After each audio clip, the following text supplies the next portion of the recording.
Olá, meu nome é Clark César e seja bem-vindo ao podcast Introdução ao Roteiro, onde conversarei com você acerca do roteiro audiovisual, ou melhor, sobre histórias e como criá-las. Não gosto de dar spoilers, ninguém gosta, mas confesso que ao decorrer desses 6 episódios, terá alguns. Tentarei evitar o máximo possível, prometo. Com a pandemia, tudo ficou mais difícil, eu sei, mas se você está aqui me escutando, imagino ter interesse nesse maravilhoso campo da escrita, estou certo? Pois bem, que tal usarmos esse tempo em casa para aprender algumas das técnicas mais efetivas na escrita de um roteiro?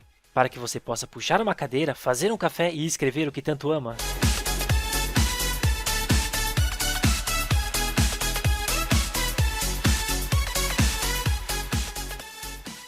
Como dito, serão 6 episódios no total, e neles tentarei passar tudo o que sei, ou pelo menos tudo o que lembrei ao escrever minhas falas. Sim, estou lendo meu roteiro, não é irônico? Lembrando que falarei de grandes nomes da escrita e tentarei ser o mais neutro possível em minhas opiniões.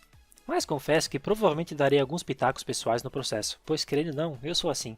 Caso você prefira, todo o material desses episódios estarão disponíveis em PDF, deixarei o link na descrição.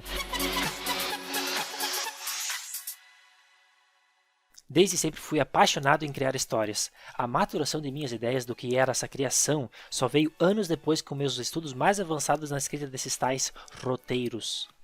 O que vou passar para você nesse tempinho juntos é uma coletânea de, vamos chamar de conselhos, que recebi em todas as minhas leituras e estudos, sintetizando meu conhecimento para que, na esperança, depois você se aprofunde no que preferir. Vamos começar?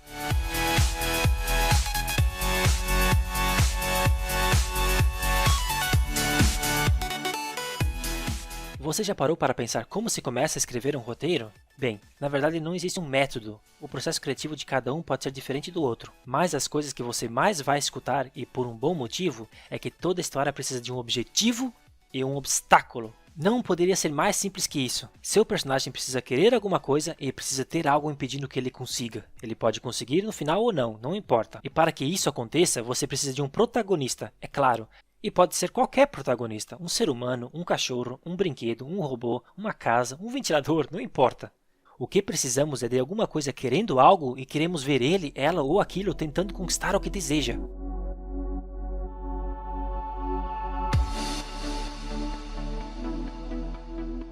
Robert McKee, um grande professor da escrita criativa, com uma série de livros sobre, o maior deles sendo o livro Story, que para muitos é considerado a bíblia dos roteiristas. Fique esperto e vai anotando aí. Se existe uma inevitável característica de um roteirista é que ele precisa ler, e ler muito. O Robert McKee, ou Betinho, como eu chamo carinhosamente, sem ele saber, é claro, fala sobre o protagonista. Fala que ele precisa fazer as coisas acontecerem, isto é, precisamos conhecer o protagonista pelas suas ações.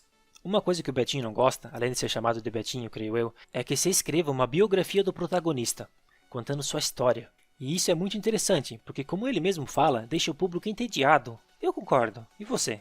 Precisamos ver o personagem fazendo coisas para conquistar o seu objetivo, e precisamos conhecer ele através dessas ações. Somos o que fazemos, lembre bem disso.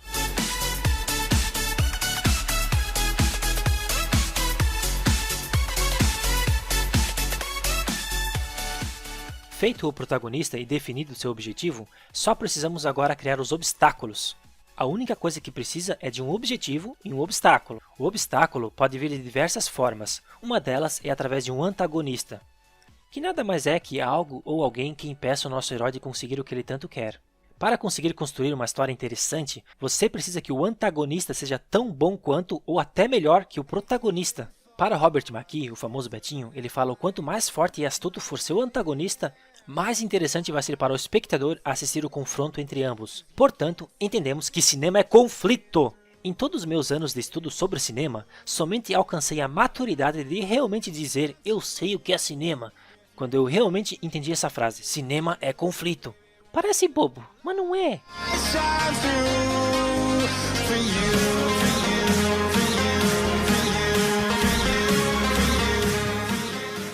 O que é conflito? Conflito pelo dicionário de português é 1. Profunda falta de entendimento entre duas ou mais partes.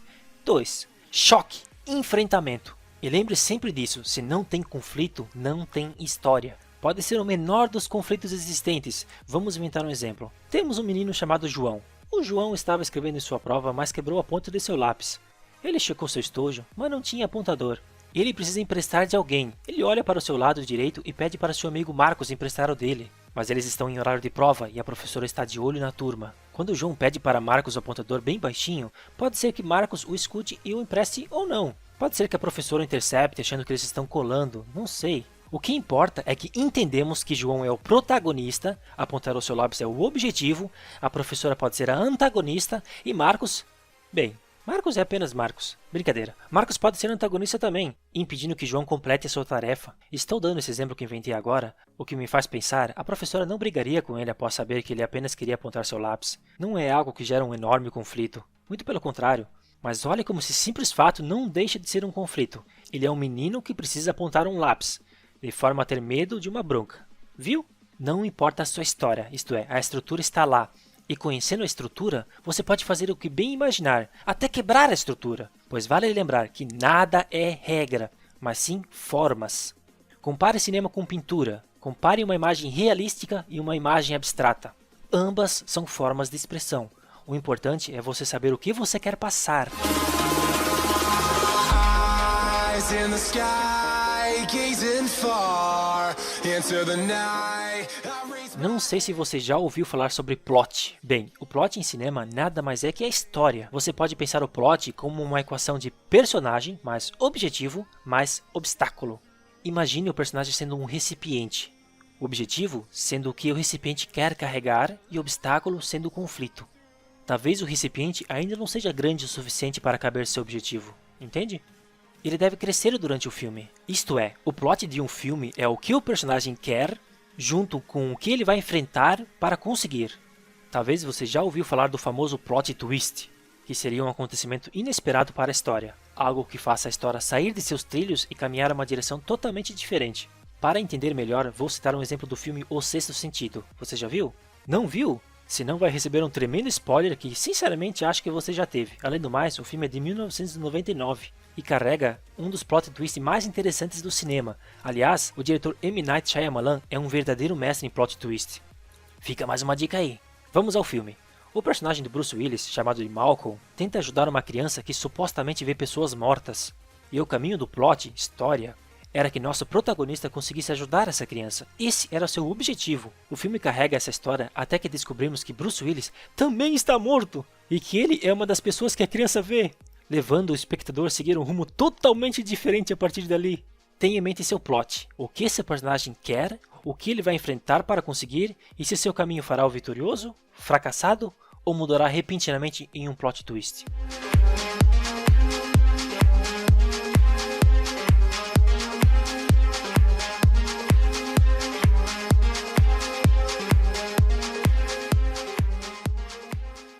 Vamos nos aprofundar um pouco mais nos obstáculos. Os obstáculos são o que são, obstáculos para o protagonista. Se você não tem obstáculo, invente! Mas seja claro e crie obstáculos verossímeis, pois fica muito transparente quando vemos um personagem enfrentando um obstáculo fraco.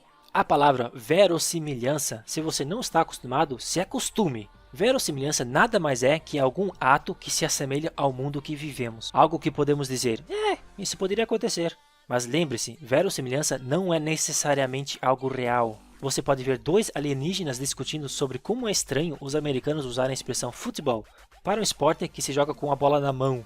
Ou como os americanos são os únicos a se recusarem a usar sistema métrico. Não existe essa conversa, mas poderia acontecer. Por que não?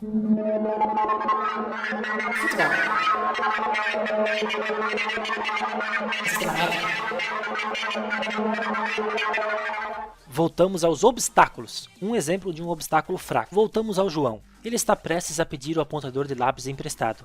E quando ele vira para sua direita para pedir emprestado de Marcos, escutamos a voz do diretor no alto-falante no topo da sala, dizendo que todos precisam ir de imediato para o pátio, pois há um comunicado importante para todos os alunos.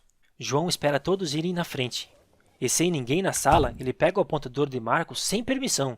Ele aponta seu lápis e devolve o apontador no estojo do amigo. Bom, este foi um exemplo de um obstáculo fraco, pois foi muito fácil do protagonista vencê-lo. Note a verossimilhança. O que você está escrevendo precisa ser crível, palpável para que as pessoas realmente acreditem no que está acontecendo. Mas como já dito, isso não quer dizer que você precisa se manter no mundo real. Muito pelo contrário, você pode escrever uma história de um abajur apaixonado pela lâmpada da sala. A verossimilhança tem a ver sobre o que acreditamos que possa acontecer em determinada situação. Se você fizer o abajur se mexer e mexer e mexer até cair no chão, para que possa cair a sua capa que cobre a sua lâmpada, para que assim o abajur possa olhar com clareza sua grande paixão. Mesmo quebrado no chão, vê a lâmpada da sala, que está ali acima, linda e maravilhosa.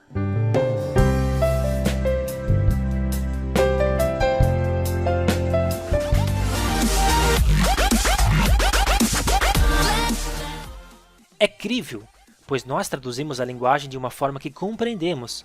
Todas as histórias do universo Pixar brincam com isso, pode reparar. Pois eles sabem que somos inteligentes o suficiente para entender, e eles são inteligentes o suficiente para conseguir passar essa informação. Então, outra dica que falo e repito do Betinho é que não subestime o espectador. Ele é inteligente e verá as brechas de sua história. Portanto, quando for criar um obstáculo, crie um difícil de ser vencido. Pois se criar um fraco e não fazer seu protagonista vencer, a audiência falará de certeza: que besteira! Quando isso aconteceu, ele simplesmente poderia ter feito isso e teria passado facilmente. Mouth to mouth, I breathe you in. Swallow down your jacket's in. Let it drown inside my veins. The sweetest poison I could take. You make it. Escreva sempre para o objetivo. Toda cena deve ser importante e dar um passo para frente na história. Não importa se esse passo é pequeno, médio ou grande. O importante é lembrar, ler a cena que você escreveu e se perguntar: essa cena faz meu personagem progredir em sua missão? Se a resposta é não, e que a cena não tem uma causa que afetará seu protagonista em algum momento, infelizmente é uma das maiores dores de um roteirista. Mesmo amando sua cena, você pode apagar ela pois não faz sentido para sua história.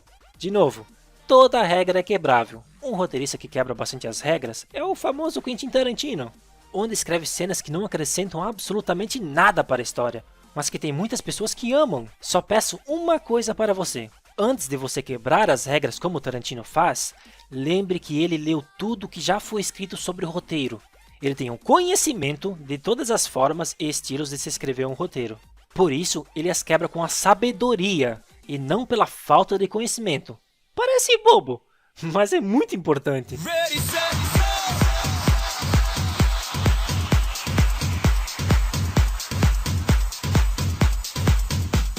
Diálogos. Ah, os diálogos. Como é fácil pecar nos diálogos. Uma coisa é você escrever uma ação para o personagem. Outra é você colocar ele falando aquilo. Vamos voltar ao exemplo do João, nosso querido protagonista. Ele pegou o apontador sem pedir permissão.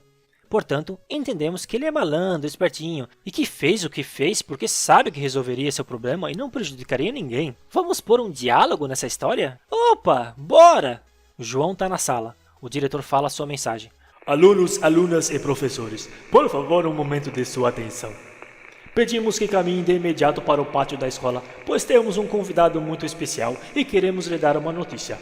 Venham em ordem e fazem uma fila indiana de cada sala, por gentileza. João olha para Marcos e fala: Ei, antes de ir, me empresta aí o apontador. Marcos olha e fala: Ah, claro, pega aí. Bom, ele conseguiu o que queria, a história está feita, parabéns! Agora coloque a mesma solução para um problema complexo.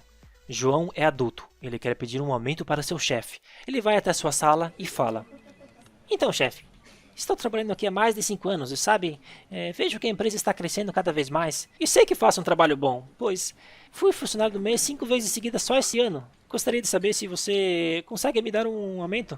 Sabe como é, tudo está aumentando e sei que isso me motivaria ainda mais a trabalhar e me forçar a fazer com a empresa crescer, né, tudo mais que você pede da gente. Show! Corajoso! Nosso protagonista tinha um objetivo, ele foi lá, enfrentou seu obstáculo, seu chefe. Se ele conseguiu ou não, bom, não sabemos pois não escrevemos isso. Quero que você pense. Foi divertido escutar essa história? Você está satisfeito? Bom, eu achei bem sem graça. Se todo o conflito for resolvido assim facilmente através de diálogos, a vida seria bem chata. Imagine 2 recém-namorados brigando pela primeira vez. Como você prefere ver as pazes deles? Sentado em um banco da praça conversando a respeito? Ou ver em um dia de chuva a namorada andando sem guarda-chuva? O namorado avista ela, estão brigados ainda. Mas o amor entre eles é mais forte e faz com que o namorado corra até ela e use seu casaco como sombrinha para ambos. Eles se olham e as pazes é feita através de um beijo embaixo da chuva e o casaco do namorado.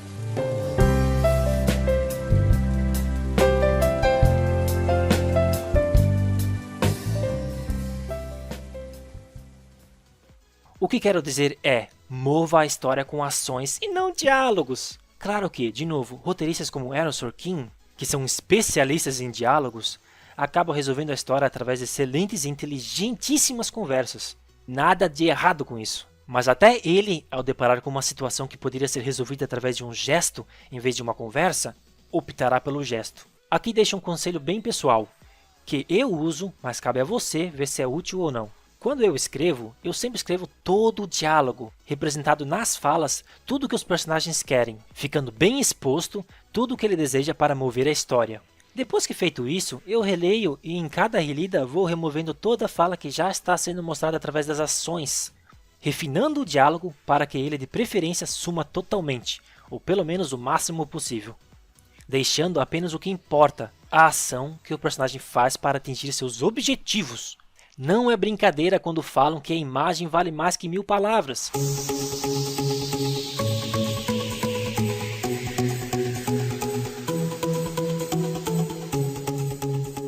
Uma das primeiras coisas que aprendi na faculdade é sobre o clichê. Você sabe o que é um clichê? Pois bem, acabei de usar um. 2 pombinhos apaixonados se beijando embaixo de uma chuva. É um grande clichê, que nada mais é que um jeito de contar uma história através de uma fórmula já muito usada. Isto é, usar a mesma coisa que já teve sucesso e aceitação do público. E digo, não vejo nada de errado nisso, se usado corretamente. Mas devo afirmar que um bom escritor tenta evitar o clichê com todas as suas forças. Porque não tem coisa mais chata do que ver sempre a mesma história. Você pode pegar todos os filmes de comédia romântica. Todos fazem a mesma coisa. Vou falar do mocinho querendo a mocinha, mas funciona de qualquer forma, sendo ao contrário, o mesmo sexo, animais, flores, abajur, o que for. O mocinho ama a mocinha, ele a conquista, mas a perde. E a reconquista e ficam juntos. Fim! Que original! Você é mais criativo que isso. Veja filmes e não para de ler. Só assim você terá conhecimento dos famosos clichês e saberá o que evitar. Ready, set,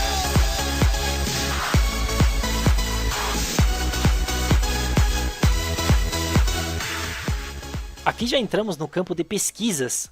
A pesquisa é um grande aliado do roteirista, porque podemos ser as pessoas mais criativas do mundo, mas todos temos bloqueio criativo. Robert McKee fala que o bloqueio vem de alguma falta de informação, em vez de inspiração. Então ele recomenda, e naturalmente eu também, que é preciso ler, assistir, estudar, presenciar, o que for preciso, para que com o conhecimento você possa misturar com a sua criatividade. Aaron Sorkin fala que existem 2 tipos de pesquisas. A pesquisa de campo, que seria a pesquisa concreta, isto é, se você precisa escrever sobre um acidente de avião, digamos que o avião entra em uma turbulência e está prestes a cair, qual é o protocolo? O que os funcionários da linha aérea dentro do avião falariam para os passageiros? São coisas que é fácil sair da realidade e criar uma ficção completa, fugindo de como realmente é. De novo, nada de errado com isso. Você é dono do que escreve e o universo que você cria é de total autoria sua. O que lhe digo é que se inventar coisa onde poderia muito bem colocar algo real, perderá uma grande oportunidade de criar uma obra potente, usando a realidade como ferramenta para a construção de um mundo em que as pessoas entrarão com maior facilidade. Isto é a soma do subjetivo mais objetivo. Mais para frente notará que essa é uma bela equação para um resultado interessante. O segundo tipo de pesquisa é de sua criatividade e vivência. Ela é o fruto dos livros e filmes que já viu e das experiências que já passou. Então vale lembrar, para ser roteirista, você precisa viver.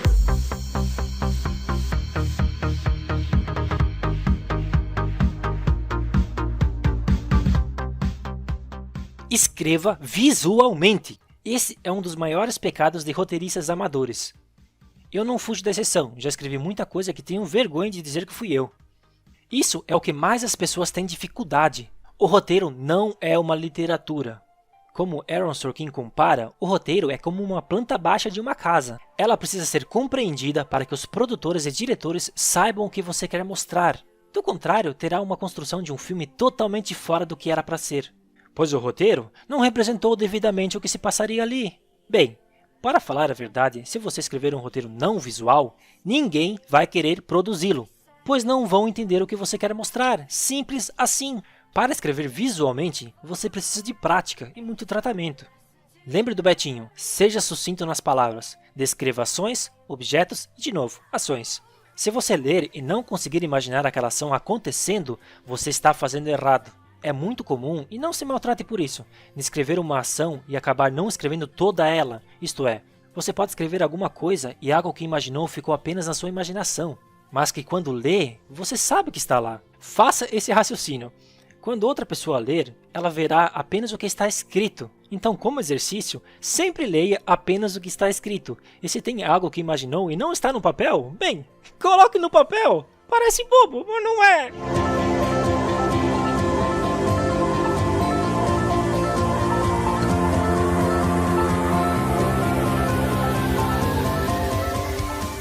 Você já leu A Poética de Aristóteles? Não?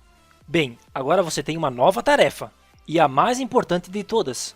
E não acha que terás escapatória. Nos próximos 3 episódios vamos estudar esse texto a fundo, e você perceberá a importância dele. Aristóteles foi um filósofo grego, e na criação desse texto, Poética, ele estipulou todas as normas a ser utilizadas e respeitadas na criação de qualquer história. Isso mesmo, qualquer história. Um grande seguidor de Aristóteles, todos os escritores são, na verdade, é o roteirista que tanto falei, Aaron Sorkin, que inclusive tem uma masterclass sobre roteiro, anota aí! Aristóteles estipula várias situações que coexistem na criação de uma história, todos fatos que podem parecer óbvios agora.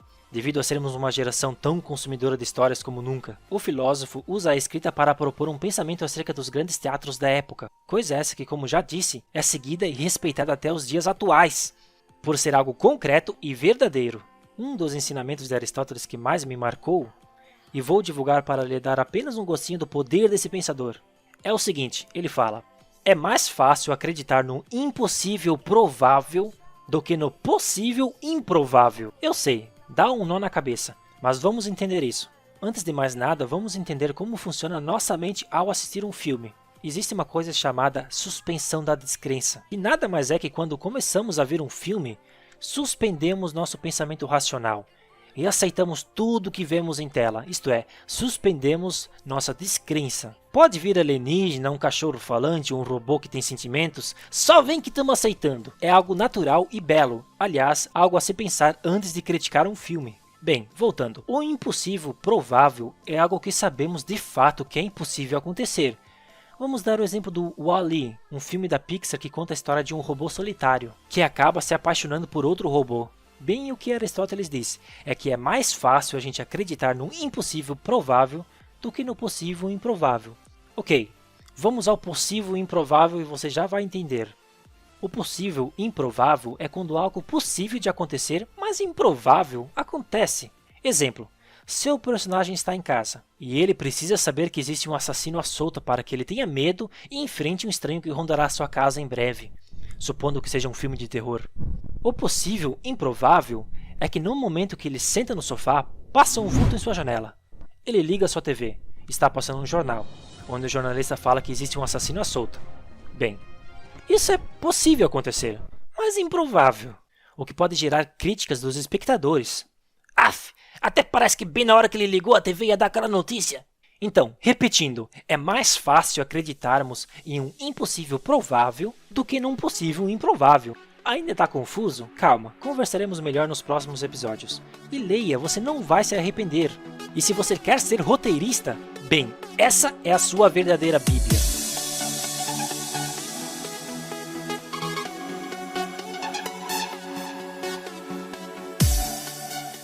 Além de entender que cinema é conflito, você precisa entender que cinema é montagem. Quem define isso é nosso amigo teórico russo Sergei Eisenstein. E sendo bem sincero contigo, só realmente compreendi a profundidade da importância desse conceito quando li o livro de David Mamet intitulado David Mamet sob direção de cinema. O que isso tem a ver com o roteiro, você me pergunta? Pois bem, roteiro é montagem! Cada cena que você corta para outra é uma construção de informações que ao todo formam uma ideia. E na leitura desse livro, você vai entender a importância da escrita visual para formular uma ideia. Vamos a mais uma equação. Na montagem, temos a seguinte equação, A mais B igual a C. O que isso quer dizer? Bem, quer dizer que uma ação mais uma ação é igual outra ação. Chamamos isso de montagem intelectual. E entendendo que cinema é montagem e que essa montagem passará uma ideia, agora sabemos o que devemos fazer.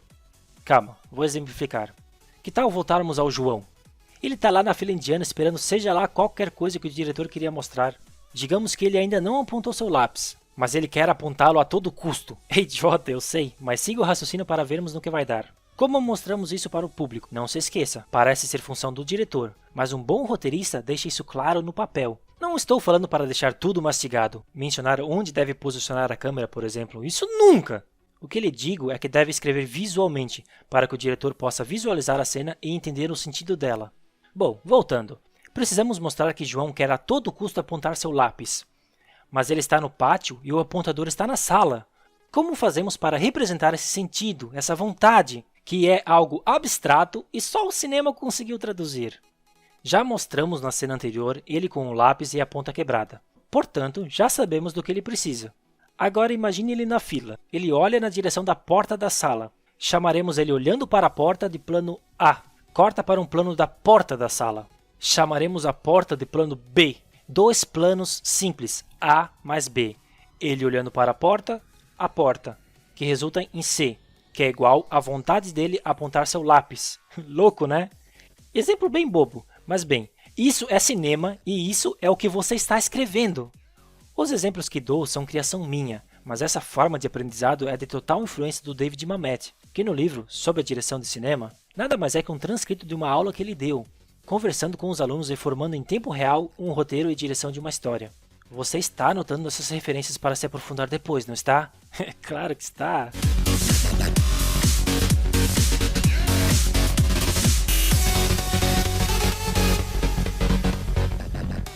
Parece muita coisa? Não, né? Ainda nem começamos direito! Meu intuito nessa série de episódios é de falar amplamente do pensar roteiro, para que você compreenda as mais importantes tarefas de um roteirista. Não vou ensiná-lo a escrever, ninguém ensina. O que você terá como benefício será a ampliação do seu pensamento. Para quando sentar de verdade para escrever, terá as melhores ferramentas para construir sua história. Stephen King, um grande escritor de livros, comenta em seu livro Sobre a Escrita de que ter uma caixinha de ferramentas só lhe ajudará a compor sua história, e que essa caixinha de ferramentas deve sempre estar ao seu lado na hora de trabalhar. E com o tempo essa caixa vai aumentando, e em suas gavetas você deve guardar apenas o essencial. Recomendo a leitura desse livro também, que no mínimo é muito divertido. Eu amo Stephen King. Com o tempo você vai entendendo. Esse primeiro episódio foi uma breve introdução. Daqui para frente iremos nos aprofundar mais nesse campo. Será uma viagem para o núcleo do que é uma história. Minha satisfação é que você, querido ouvinte, leve para frente os estudos para que possa crescer como um roteirista. Confesso que tenho muita frustração em ver obras audiovisuais que acabam pecando no roteiro. E por isso creio que o estudo é crucial para construir profissionais potentes e com isso fazer o cinema brasileiro mais forte. Escrever é maravilhoso, não pare. E quando tiver um bloqueio criativo, volte aos livros, filmes e suas vivências que o bloqueio não ficará para sempre.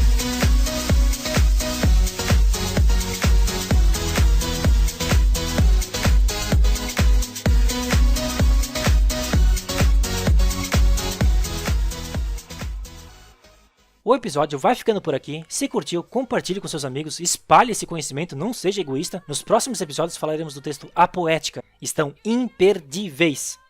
Meu nome é Clark César, fiquem em casa, se cuidem e boas escritas!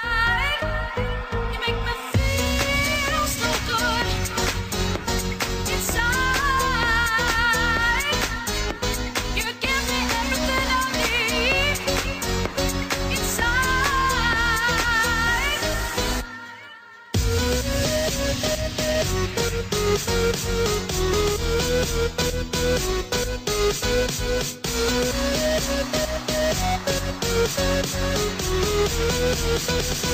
right back.